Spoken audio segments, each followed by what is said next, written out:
बात उस घटना की करने जा रहे हैं हम जिसने पूरे देश को झकझोर के रख दिया है और एक बार फिर यह सोचने पर मजबूर कर दिया कि आखिर कब तक देश का आम नागरिक सिस्टम की लापरवाही, सिस्टम के निकम्मेपन की बलि चढ़ता रहेगा। हम बात दिल्ली से सटे नोएडा में एक इंजीनियर की मौत की कर रहे हैं। 16 और 17 जनवरी की दरमियानी रात थी। सेक्टर 150 में सिस्टम की लापरवाही ने एक परिवार के इकलौते चिराग को बुझा दिया। निर्माणाधीन मॉल के बेसमेंट में भरे पानी में डूबने से ग्रेटर नोएडा के युवा इंजीनियर युवराज उनकी मौत हो गई। गड्ढे में गिरकर जान गंवाने वाले सॉफ्टवेयर इंजीनियर युवराज के पिता ने कई सवाल उठाए। कहा कि अगर सिस्टम का थोड़ा सा भी सपोर्ट मिल जाता तो उनके बेटे की जान बचाई जा सकती। उनका बेटा जिंदगी बचाने के लिए करीब 2.5 घंटे तक संघर्ष करता रहा। वो मौत से लड़ता रहा। युवराज ने बहुत हिम्मत दिखाई। फोन से अपने पिता को हादसे के बारे में इत्तला दी। वो कैसे डूब रहा है, खुद की जान बचाने के लिए वो कार से बाहर भी आया। उसने हर मुमकिन कोशिश की कि किसी तरीके से अपने आप को वो मरने से बचा ले। कार की छत पर वो लेट गया ताकि गाड़ी का बैलेंस ना बिगड़े और गाड़ी हिले डुले ना, पानी में ना डूबे। मदद का इंतजार कर रहा था वो। पिता तो मौके पर पहुंचे, पुलिस की टीम मौके पर पहुंची, फायर ब्रिगेड भी मौके पर पहुंची, लेकिन इन सब के पास उचित संसाधन ही नहीं थे। 2 घंटे तक पुलिस की टीम भी मौके पर मौजूद थी, फायर ब्रिगेड की टीम भी मौके पर मौजूद थी।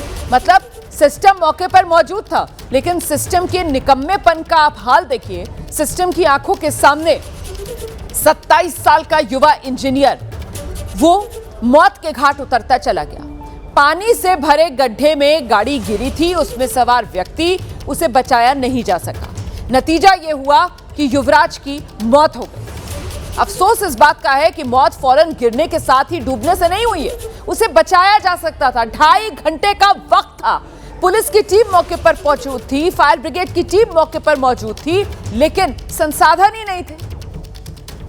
आंखों के सामने युवा इंजीनियर मर रहा था और सब बस देख रहे थे। इंजीनियर युवराज की मौत से परिवार सदमे में है। युवराज के पिता ने एबीपी न्यूज से बातचीत में बताया कैसे उनका इंजीनियर बेटा 2.5 घंटे तक बहादुरी से हालात का सामना करता रहा।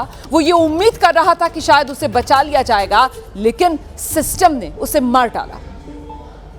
हम अभी मौजूद हैं जो सॉफ्टवेयर इंजीनियर थे उनके फादर के पास। उनसे जानेंगे आखिर ये दर्दनाक जो हादसा हुआ है इसमें किसकी आप लापरवाही मानते हैं। कहने को नोएडा अथॉरिटी ने पहले से प्रिकॉशनरी कुछ उपाय वहाँ नहीं किया था, क्योंकि उससे पहले एक ट्रक का इंसिडेंट ऑलरेडी हो चुका था।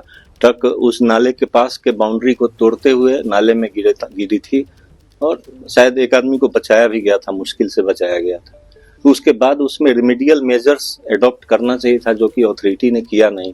अगर वहाँ रिफ्लेक्टर होता, बाउंड्री वाल होता, तो मेरा बेटा इसका शिकार नहीं होता। गाड़ी वहीं उसी ब्रोकन पार्ट से गाड़ी भीतर इंटर हुई थी नाले में, जहाँ मेरा लॉस ऑफ लाइफ हुआ बेटा का। आपके बेटे ने खुद फोन किया था जब उसमें पानी के अंदर बहादुरी के साथ फेस किया सिचुएशन और 2 घंटे स्ट्राइक करता रहा। सभी उसके आसपास के सारे चैलेंजेस है।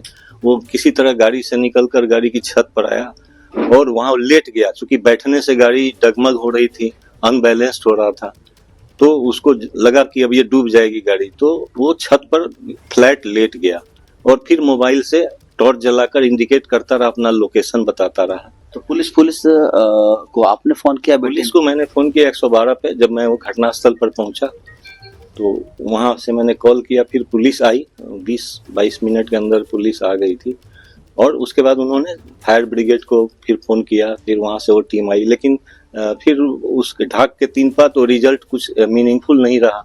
वो लोग केवल रस्सी फेंकते थे, रस्सी डेस्टिनेशन पर नहीं जा पा रही थी। फिर उनको दूसरा अल्टरनेटिव यूज करना था जो उनके पास अवेलेबल नहीं था, जैसे स्विमर या डाइवर नहीं था या बोट नहीं था जो वहां तक अप्लाई हो सके, वहां तक जा सके, तो मेरे बेटे की जान बचाई जा सकती थी।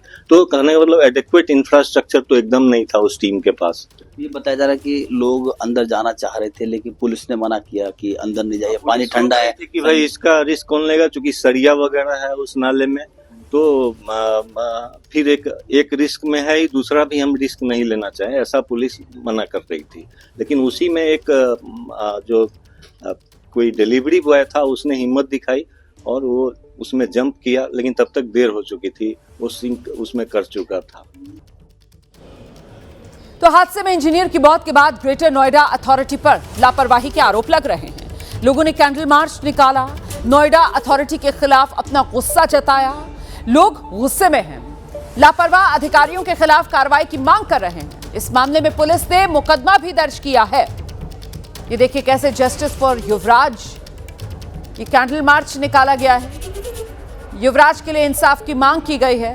देखिए कितनी बड़ी तादाद में लोग पहुंचे, आम नागरिक हैं, कितने बेबस हैं। आप इस बात से अंदाजा लगाइए कि 2.5 घंटे तक युवराज वहां मौत में घिरा हुआ था, बचने की गुहार लगा रहा था। सामने पुलिस थी, सामने फायर ब्रिगेड की टीम थी, लेकिन कोई कुछ नहीं कर पाया, संसाधन ही नहीं थे। ये सिस्टम का निकम्मापन है, सिस्टम का नकारापन है, जिसने युवराज को मार डाला। बेसिकली जो गवर्नमेंट की अपैथी है, ये नेग्लिजेंस है। आप मान के चलो, अगर बच्चा 2 घंटे 2.5 घंटे तक अगर तड़प रहा है वहाँ पे और सारे लोग देख रहे हैं, उसके बावजूद भी अगर प्रशासन नहीं बचा पाया, इमेजिन करो इन हाई राइज बिल्डिंग्स में अगर आग लग गई या कुछ दुर्घटना हुई तब क्या हाल होगा। 2-2 घंटे 3 घंटे सारा प्रशासन वहाँ है और मुश्किल से शायद 20 मीटर या 30 मीटर या 40 मीटर की दूरी पर वो बच्चा होगा, उसे नहीं बचाया जा पाया। तो ये प्रशासन को तो ये देखना पड़ेगा कि व्यवस्था कैसे सुधरे। 100% लापरवाही है। थाना नॉलेज पार्क अंतर्गत ये घटना बहुत दुखद घटना घटित हुई है। हम लोग उनके परिवार के साथ खड़े हैं। इस घटना में सूचना मिलते ही स्थानीय पुलिस द्वारा फायर ब्रिगेड को जोड़कर तत्परता से उसको बचाने के लिए सारे उपक्रम सुनिश्चित किए गए हैं। इसके लिए जो लेडर है, फायर ब्रिगेड की लेडर, फायर ब्रिगेड की क्रेन, साथ ही साथ सर्च लाइट्स और मेकशिफ्ट बोट का उपयोग करते हुए उसको बचाने का प्रयास किए गए और फाइनल रेस्क्यू एसडीआरएफ को जोड़कर सुनिश्चित किया गया है। उस समय 0 विजिबिलिटी थी। इस घटना के संबंध में जो पीड़ित हैं उनकी तरफ से, उनके परिवार की तरफ से दी गई तहरीर के आधार पर सुसंगत धाराओं में थाना नॉलेज पार्क में अभियोग पंजीकृत किया गया है। हादसे की जांच की जा रही है और जो भी इसमें दोषी पाया जाएगा उसके विरुद्ध कठोरतम कार्रवाई सुनिश्चित की जाएगी। तो देखा आपने किस तरीके से अब इस पूरे मामले को लेकर जो स्थानीय लोग हैं उनमें नाराजगी है, उनमें गुस्सा है। पुलिस की तरफ से बताया जा रहा है कैसे इस मामले में केस दर्ज कर लिया गया है, लेकिन क्या कोई इस बात का जवाब देगा कि पुलिस तो खुद मौके पर मौजूद थी, फायर ब्रिगेड की टीम तो खुद मौके पर मौजूद थी। 2.5 घंटे तक वो लड़का आंखों के सामने मर रहा था, इंतजार कर रहा था किसी तरीके से मदद उस तक पहुंच जाए, वो डूबने से किसी तरीके से बच पाए। 2.5 घंटे का समय था वहां पर जो रेस्क्यू करने के लिए लोग पहुंचे हुए थे, लेकिन 2.5 घंटे तक मुश्किल से 30 से 40 मीटर पर वो लड़का फंसा हुआ था, उसको बचा नहीं पाए। ये जो निकम्मापन है सिस्टम का, इसके लिए कौन जिम्मेदार है? इसके लिए किसी पर कोई एक्शन होगा? इंजीनियर युवराज लचर सिस्टम की बलि चढ़ गया, उसे नहीं बचाया जा सका, लेकिन इस बीच वो शख्स सामने आया है जिसे सिस्टम ने रोका। उसे बताया गया कि पानी कितना ठंडा है, बहुत गहरा है, पानी के नीचे लोहे के सरिये भी हैं, पानी में कूदने वाले को वो नुकसान पहुंचा सकते हैं, लेकिन वो शख्स रुका नहीं, वो पानी में कूदा। उसने कोशिश भी की कि किसी तरीके से युवराज तक पहुंच जाए, उसे बचाए, लेकिन तब तक बहुत देर हो गई थी। क्या नाम है आपका? मोनिंदर है जी। कल जो हादसा हुआ था, क्या कुछ पूरा हादसा था? आप चश्मदीद हैं, क्या कुछ देखा और आपने बचाने भी उतरे थे, क्या कुछ पूरा मामला रहा, क्या कर? इसमें जी जो गाड़ी एक्सीडेंट हुई है कोहरे में, वो करेक्ट 12 बजे के करीब हुई है। गाड़ी गिरने के बाद पानी में लड़का 1 घंटा से 2 घंटे, लगभग 1 घंटा 45 मिनट तक लड़के ने खूब अपने बचाने की गुहार लगाई है कि भाई मुझे बचा लो, किसी भी तरीके से बचा लो। मौके पे पुलिस भी थी एंड एसडीआरएफ भी थी और अग्नि विभाग वाले भी थे, फायर ब्रिगेड वाले भी थे। किसी ने उसकी मदद नहीं करी। बोल रहे थे ठंडा पानी है, हम नहीं जाएंगे अंदर, इसमें सरिया है, अंदर हम नहीं जाएंगे। ठीक है जी। इस मौत का जिम्मेदार सच्चाई बताए तो सरकारी महकमा है। ठीक है जी। जब मैं आया हूँ 1:45 पे यहाँ आया हूँ, मैंने आके देखा है तो एसडीआरएफ वाले सिड्डी पे बैठ के बोल रहे थे कि इसमें ठंडा पानी है, सरिया, हम अंदर नहीं जाएंगे। तो लड़का मुझसे 10 मिनट पहले ही डूबा था। मैं बोला तुम बाहर आओ, मैं जाऊंगा अंदर। वो बाहर आए, मैंने अपने कपड़े उतारे, मेरे कमर पे अपने पर रस्सा बांधा और कम से कम 50 मीटर अंदर गया मैं, और कम से कम 30 मिनट मैंने वो लड़का ढूंढा अंदर इस पानी में। रात 2:45 बजे 30 मिनट तक मैंने वो लड़का ढूंढा, ना तो मुझे गाड़ी मिली नहीं मुझे लड़का मिला। फिर ढूंढने के बाद मैं आ गया और आपने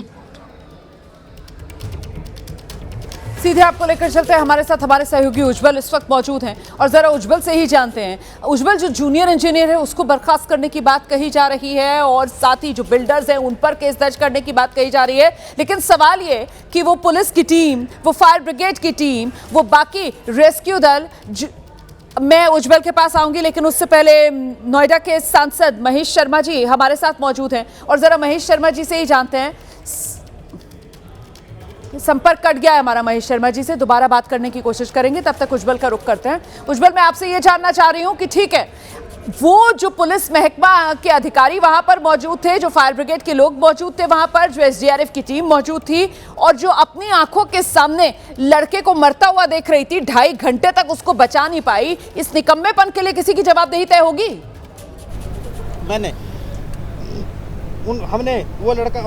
हमने इन सोसाइटी के उससे कांटेक्ट किया। बिल्कुल, देखिए रोमाना जी, इस वक्त जो हमारी मौजूदगी है नोएडा सेक्टर 150 के पास है और ये वही जगह है जहां पर वो घटना हुई है। और देखिए एबीपी न्यूज़ से खास बातचीत करने के लिए कैमरे पर मोनिंदर आए हैं जो उस रात के चश्मदीद थे, तो इन्होंने क्या कुछ देखा। चश्मदीद यहाँ पर हमारे साथ बातचीत करने के लिए मौजूद हैं। मोनिंदर जी, क्या कुछ हुआ था, जरा बताइए एबीपी न्यूज़ के दर्शकों। थोड़ा सा आपसे एक सवाल कर हो गए घटना को, एबीपी न्यूज़ इतनी लेट क्यों आई, जबकि ये तो बहुत वायरल है।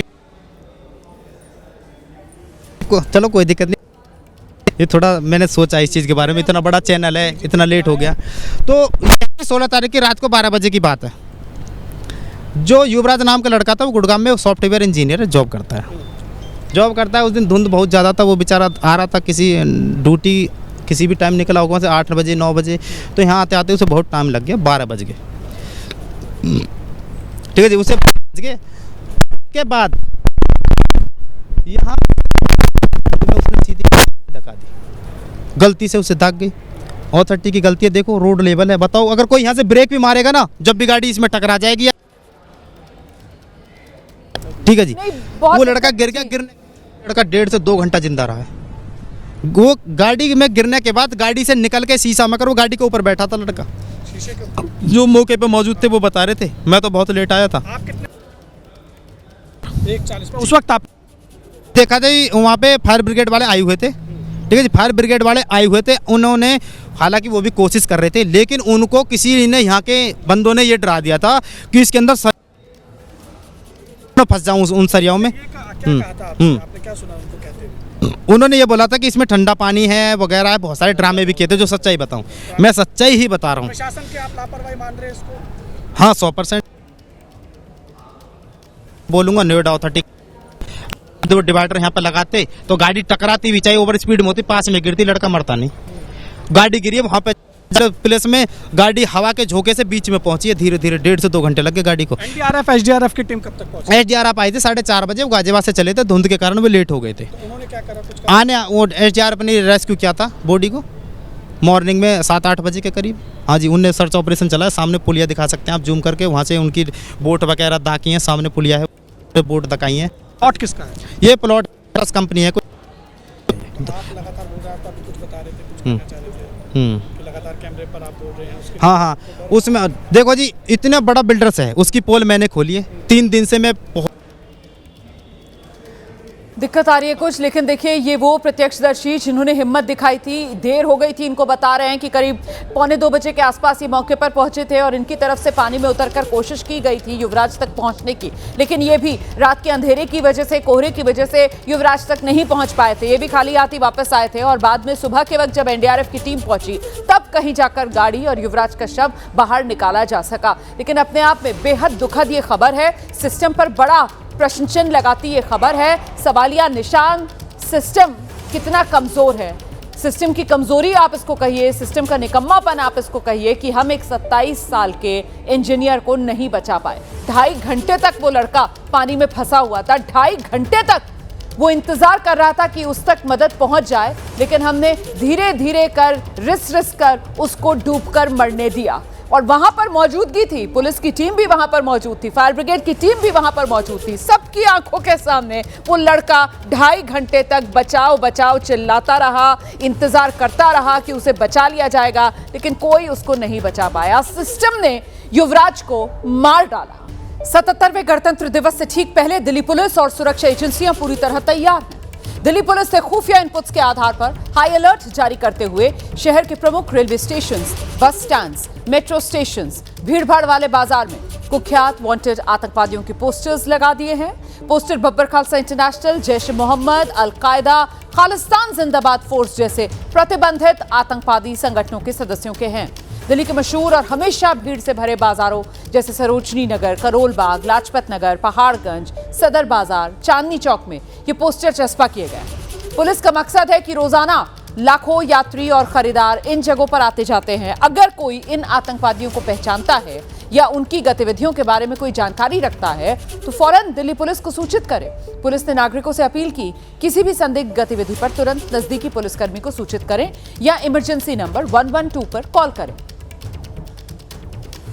26 जनवरी के मद्देनजर दिल्ली हाई अलर्ट पे है और इसी बीच दिल्ली पुलिस की तरफ से जो मोस्ट वांटेड आतंकी हैं जिनकी तलाश दिल्ली पुलिस को है, उसको लेकर फिलहाल दिल्ली के तमाम जो प्रमुख स्थान हैं वहां पर पोस्टर दिल्ली पुलिस के द्वारा लगा दिए गए हैं। दिल्ली पुलिस ने पोस्टर लगाकर लोगों से ये अपील की है कि अगर ये आतंकी कहीं भी दिखते हैं तो इसकी जानकारी दिल्ली पुलिस को दी जाए। इस समय हम नई दिल्ली रेलवे स्टेशन पर खड़े हैं और आप देखिए दिल्ली पुलिस की तरफ से ये पोस्टर लगाया गया है जिसमें बब्बर खालसा इंटरनेशनल ग्रुप के जो संदिग्ध आतंकी हैं जिनकी तलाश दिल्ली पुलिस को है, उनको लेकर ये जो पोस्टर है वो लगाए गए हैं। आप देखिए वाधवा सिंह बब्बर, पुरुषोत्तम सिंह पामा, गुरमीत सिंह बग्गा और भूपेंद्र सिंह भिंडा, इनके बारे में फिलहाल जानकारी को लेकर फिलहाल ये पोस्टर यहाँ पर लगाए गए हैं जिनकी तलाश दिल्ली पुलिस को है। ये सभी बब्बर खालसा ग्रुप के जो टेररिस्ट हैं वो बताए जाते हैं जिनकी तलाश दिल्ली पुलिस को है और उन्हीं की तलाश में ये पोस्टर फिलहाल दिल्ली के तमाम जो प्रमुख स्थान हैं वहाँ पर लगाए गए हैं। दूसरा जो पोस्टर लगाया गया है वो अल-कायदा के आतंकवादी हैं जिनकी तलाश दिल्ली पुलिस को है। आप देखिए मोहम्मद सरजिल अख्तर जो फिलहाल संभल यूपी का रहने वाला है, अल-कायदा से इसके ताल्लुकात हैं। जी राम जी, कानून को लेकर विपक्ष लगातार सरकार को घेर रहा है, लेकिन सरकार कह रही है कि विपक्ष सिर्फ भ्रम फैला रहा है। नए कानून से किसानों, मजदूरों को फायदा होगा। अब कृषि मंत्री शिवराज सिंह चौहान का बयान सामने आया है। कृषि मंत्री शिवराज सिंह चौहान का कहना है कांग्रेस सिर्फ झूठ और धोखे के सहारे चलती है। शिवराज सिंह चौहान ने दावा किया कांग्रेस पार्टी की ओर से सोशल मीडिया पर एआई के जरिए एक चिट्ठी पोस्ट की गई है जिसमें राहुल गांधी और कांग्रेस अध्यक्ष मल्लिकार्जुन खड़गे के दस्तखत हैं। शिवराज सिंह चौहान कह रहे हैं कांग्रेस लोगों को गुमराह न करे, देश के विकास में कांग्रेस योगदान दे। राहुल जी और खड़गे जी, ये ऐसा झूठ आपको शोभा नहीं देता। ये बापू का सत्य नहीं है, उसकी धज्जियां उड़ाना है सत्य की। और जिस ढंग से कह रहे बचाओ संग्राम संग्राम, अब आंदोलन और अभियान सुना था, संग्राम ये कौन सी शब्दावली है? और एआई जनित फोटोआं बना बना के जिस भाव भंगिमा में डालते हैं, क्या ये लोकतंत्र में सही है? मैं फिर एक बार आग्रह करना चाहूंगा कि वो झूठ की दुकान को बंद करें, भ्रम ना फैलाएं, अफवाहें ना फैलाएं, वो सच को समझें और इसका समर्थन करें। और मैं फिर कहना चाहता हूं कि केवल अपना भाषण दे के निकल जाना यह भी लोकतंत्र नहीं है। उत्तर प्रदेश के रायबरेली में एक बड़ा सड़क हादसा हो गया। यहां एक तेज रफ्तार से चल रहा डीसीएम ट्रक अचानक बेकाबू हुआ और सीधा सड़क किनारे मौजूद खाई में जा गिरा। इस हादसे की वजह से मौके पर अफरा तफरी मच गई है। इस डीसीएम ट्रक में मटर भरा हुआ था जिसके ड्राइवर की रफ्तार वाली सनक से यह हादसा हुआ है। हादसे की वजह से ट्रक का अगला हिस्सा क्षतिग्रस्त हुआ। ड्राइवर ट्रक में ही फंस गया था। हादसे की जानकारी मिलने के बाद पुलिस की टीम मौके पर पहुंची। करीब 3 घंटे की मशक्कत के बाद गंभीर रूप से घायल हुए ड्राइवर को ट्रक से बाहर निकाला गया और फिर उसे जिला अस्पताल भिजवाया गया। यह हादसा बचरामा इलाके के अघोरा घाट के पास हुआ है।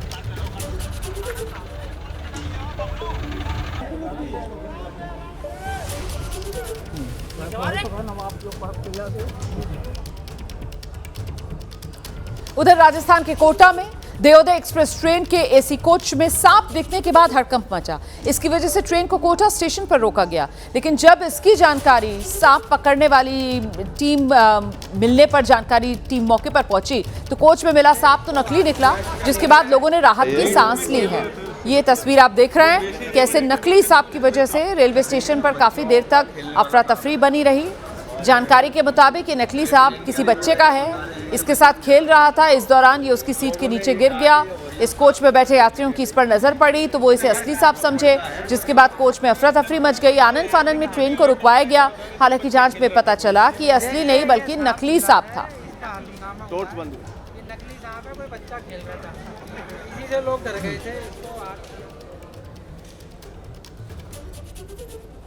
उधर बागपत में निर्माणाधीन दिल्ली देहरादून हाईवे पर घोड़ा बग्गी दौड़ाने का एक वीडियो सोशल मीडिया पर वायरल है। घोड़े के साथ हाईवे पर बाइक सवार भी रेस लगाते दिखे।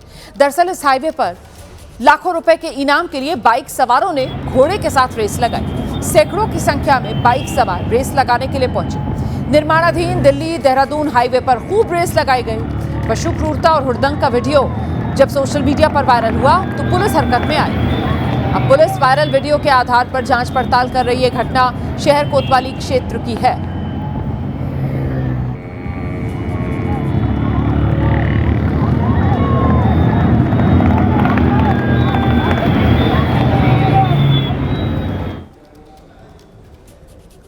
उधर रामपुर में इंडिया ऑयल के फील्ड अधिकारी की गाड़ी पर फायरिंग करने के मामले में पुलिस ने पूर्व दर्जा मंत्री के बेटे और उनके भतीजे को गिरफ्तार किया है। पूर्व मंत्री के बेटे और भतीजे ने फील्ड अधिकारी की तरफ से समय पर टैंकर न देने पर जमकर विवाद हुआ था। दोनों आरोपियों ने फील्ड अधिकारी की गाड़ी पर जानलेवा हमला किया था, ताबड़तोड़ फायरिंग कर दी थी। इसके बाद से दोनों फरार चल रहे थे। पुलिस ने इस मामले के खुलासे के लिए 2 टीम्स का गठन किया था। गिरफ्तारी के समय आरोपियों के पास से वारदात में इस्तेमाल कार और तमंचा बरामद हो गया है। दोनों को जेल भेजा गया है।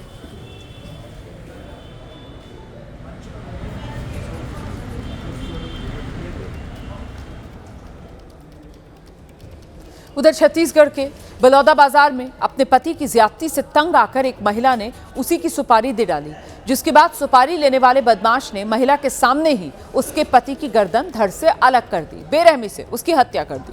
पुलिस ने मामले में आरोपी पत्नी को गिरफ्तार कर लिया है। पुलिस ने मामले की छानबीन की तो शक की सुई पत्नी की तरफ गई, जिसके बाद जब पुलिस ने महिला से सख्ती से पूछताछ की तो उसने सब बता दिया। उसका पति उस पर लगातार जुल्म ढा रहा था। वो उसे गैर मर्दों के साथ सोने के लिए भी मजबूर करता था, जिससे तंग आकर उसने अपने पति की हत्या के लिए सुपारी किलर को 40,000 रुपए दिए। इसके बाद कॉन्ट्रैक्ट किलर ने उसके सामने ही उसके पति को मौत के घाट उतार दिया और वारदात को हादसे का रंग देने के लिए धड़ को रेलवे ट्रैक पर फेंक दिया, जबकि मृतक के सर को 10 किलोमीटर दूर गांव में जमीन में गाड़ दिया। पुलिस ने 4 दिन में इस वारदात से पर्दा उठा दिया है। मामले में पति की हत्या की सुपारी देने वाली पत्नी, उसके मामा समेत दोनों कॉन्ट्रैक्ट किलर्स को भी गिरफ्तार कर लिया गया है।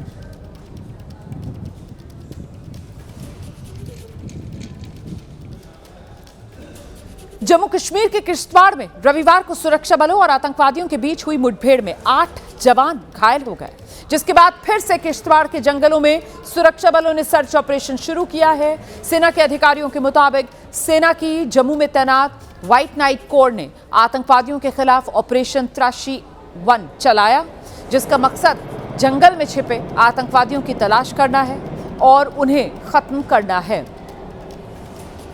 रविवार को इसी ऑपरेशन के तहत सुरक्षा बलों के आतंकवादियों से मुठभेड़ हो गई थी।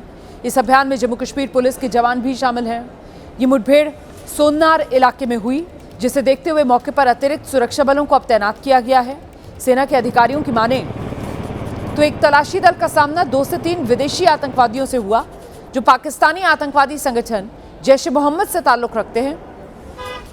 अधिकारियों ने यह भी बताया कि इस मुठभेड़ में 8 जवान घायल हुए हैं, जिन्हें अस्पताल भेज दिया गया है। ये जवान हैंड ग्रेनेड फटने के बाद उसके छर्रों से घायल हुए।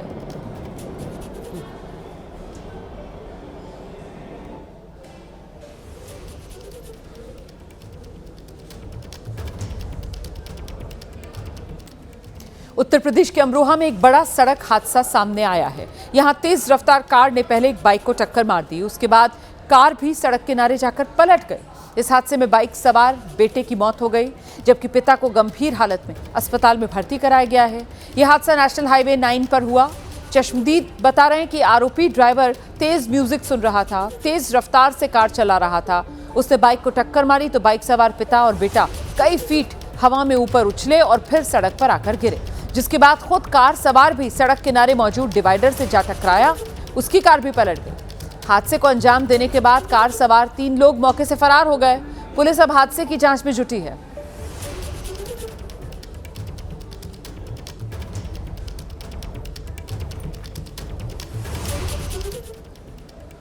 उधर हैदराबाद में तेज रफ्तार का कहर देखने को मिला। यहां दीनदयाल नगर में एक बेकाबू कार ने गली में खड़ी दूसरी कार को जबरदस्त टक्कर मारी।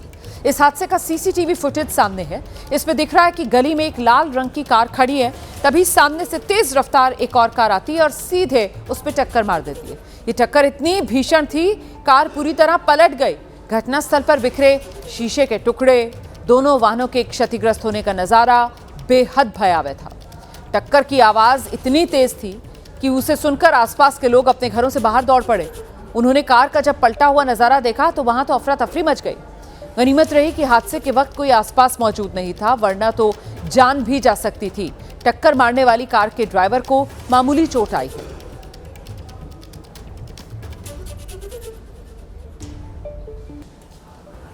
राजस्थान आपको लेकर चलेंगे, जहां राजधानी जयपुर के चोमू इलाके में मौजूद टोल प्लाजा पर जमकर हंगामा देखने को मिला है। यहां पर सेना के जवान और उसके परिवार ने टोल कर्मचारियों पर बदसलूकी का आरोप लगाया। ये वीडियो सामने आया है, सोशल मीडिया पर वीडियो तेजी से वायरल है। तस्वीरें देखिए आप, कैसे सैनिक के परिजनों और टोल प्लाजा कर्मचारियों के बीच कहासुनी हो रही है। सेना का जवान परिवार के साथ खाटू श्याम मंदिर के दर्शन के लिए गया था, जहां से वापस लौटते वक्त उसकी टोल कर्मचारियों से तब झड़प हो गई जब उसने अपना कार्ड दिखाने की कोशिश की, लेकिन टोल कर्मचारियों ने कार्ड देखने से इनकार कर दिया, जिसके बाद सैनिक के परिजनों की टोल कर्मियों से तीखी झड़प हो गई।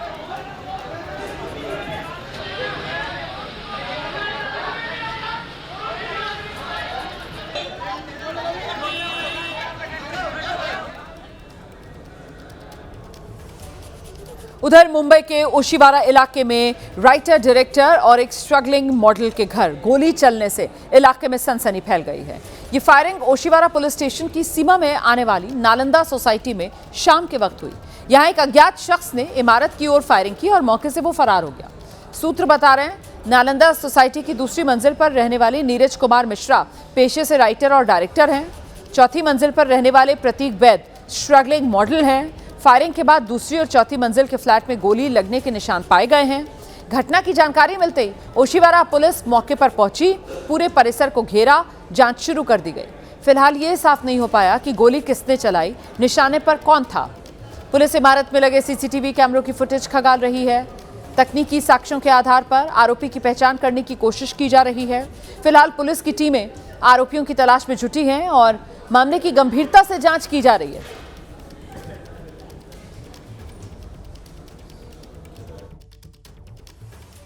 मुंबई के अंधेरी के लोखंडवाला इलाके में रविवार शाम एक फायरिंग की घटना की जानकारी सामने आई, जिसके बाद पूरे इलाके में एक सनसनी फैल गई।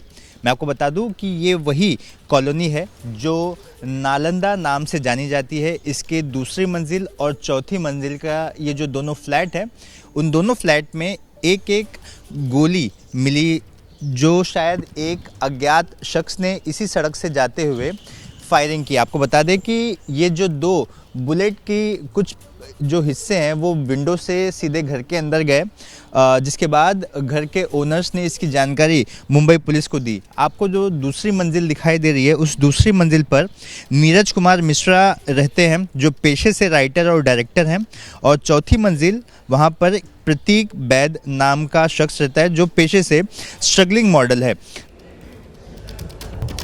प्रयागराज में चल रहे माघ मेले में पुलिस और संत के अनुयायियों के बीच झड़प हुई, जिसके बाद शंकराचार्य अभिमुक्तेश्वरानंद का धरना कल से ही जारी है और अब से कुछ ही देर बाद दोपहर 12 बजे शंकराचार्य अभिमुक्तेश्वरानंद एक प्रेस कॉन्फ्रेंस करेंगे, अपना पक्ष रखेंगे। वो बताएंगे कि आखिर कल जो विवाद हुआ है वो क्यों हुआ। आपको बता दें कि शंकराचार्य अभिमुक्तेश्वरानंद कल मौनी अमावस्या पर महास्नान के लिए संगम नोस की ओर जा रहे थे। अचानक उनके जुलूस को रोक दिया गया। पुलिस से कहासुनी हुई। इसी दौरान शंकराचार्य स्वामी अभिमुक्तेश्वरानंद के काफिले का एक सीसीटीवी फुटेज सामने आया है, जिसमें उनका काफिला पुलिस की ओर से लगाई गई बैरिकेड्स को तोड़ते हुए दिखाई दे रहा है। इस दौरान यहां लाखों श्रद्धालु मौजूद थे। पुलिस ने शंकराचार्य के समर्थकों को रोका और इसी के बाद विवाद शुरू हुआ।